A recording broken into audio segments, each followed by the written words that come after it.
Je reviens vers vous après une longue absence et je vais vous raconter ce qui s'est passé dans ma vie. Donc récemment, j'ai démissionné. Le job était parfait sur papier, la réalité était tout autre et donc du coup j'avais décidé de démissionner.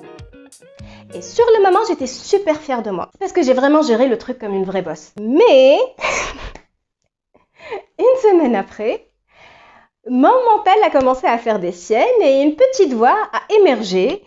C'est une petite voix que je connais assez bien, mais voilà, elle a réémergé, on va dire, et elle n'a pas arrêté de m'attaquer tous les jours.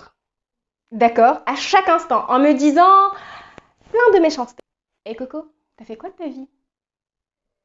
La trentaine, pas de job, ta carrière, elle va où? Tu sais que les autres ont tous avancé, hein? Tu sais que les autres sont tous en train de réussir, hein? Et toi, t'as fait quoi? Et ce genre de discours a duré une bonne semaine, d'accord? À chaque instant de chaque journée, c'était de quoi se sentir comme un vrai loser. Et je vous dis tout ça sachant que j'ai quand même un long parcours avec le développement personnel, je sais comment me recadrer toute seule, je sais que ce sont des croyances qui ne sont pas totalement vraies, qui ne sont surtout pas utiles, mais ça m'a quand même atteint. Donc j'ai essayé quelque chose de complètement différent de ce que j'ai l'habitude de faire et ça commence à marcher et donc du coup je voulais partager avec vous. Hello à tous, je suis Manel, je suis coach en développement personnel et praticienne en programmation neurolinguistique et aujourd'hui je vais vous dire comment faire quand on se sent bloqué ou quand on se sent comme un vrai loser.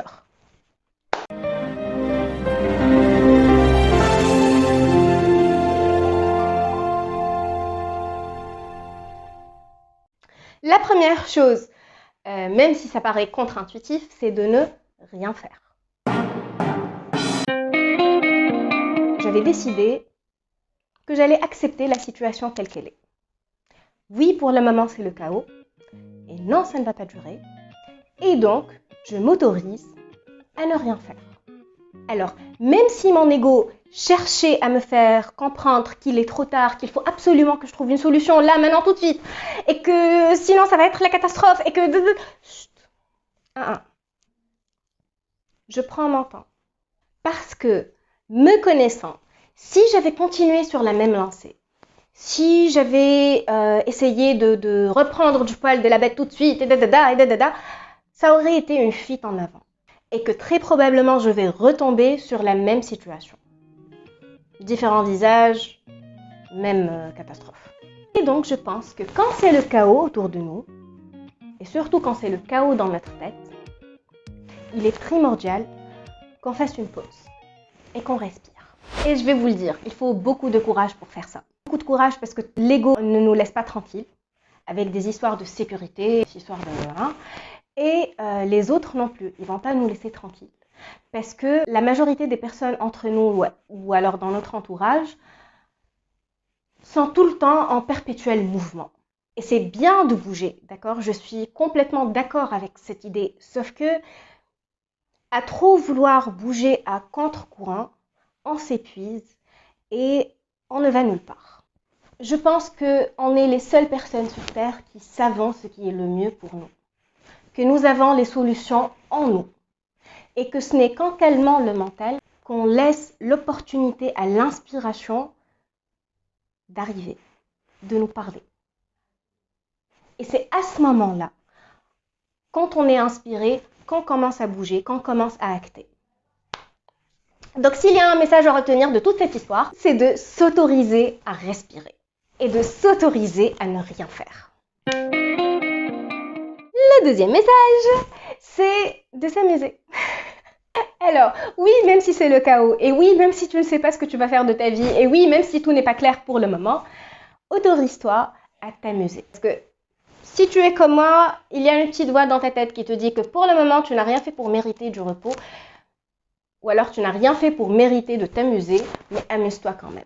Sors avec des amis, sors tout seul, fais un marathon de séries, bouquine, libère ton mental et amuse-toi de façon à favoriser l'arrivée de ce fameux aha moment qui est un pic d'inspiration qui va te donner envie de faire des choses et qui va te donner envie de te bouger, cette fois-ci dans la bonne direction.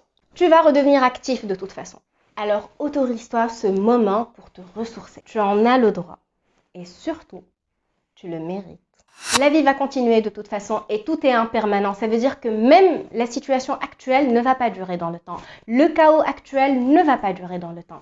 À un certain moment, ça va changer. Donc, pour résumer, j'encourage vivement la dolce far niente jusqu'à ce que tu trouves ton aha moment et là, commence à acter. Donc, pour résumer, je pense qu'il faut accepter la situation. Oui, c'est le chaos pour le moment. Et savoir que ça ne va pas durer parce que tout est impermanent. Et surtout, d'accueillir nos émotions parce qu'elles sont là pour nous transmettre des messages et elles sont là pour nous montrer une nouvelle voie.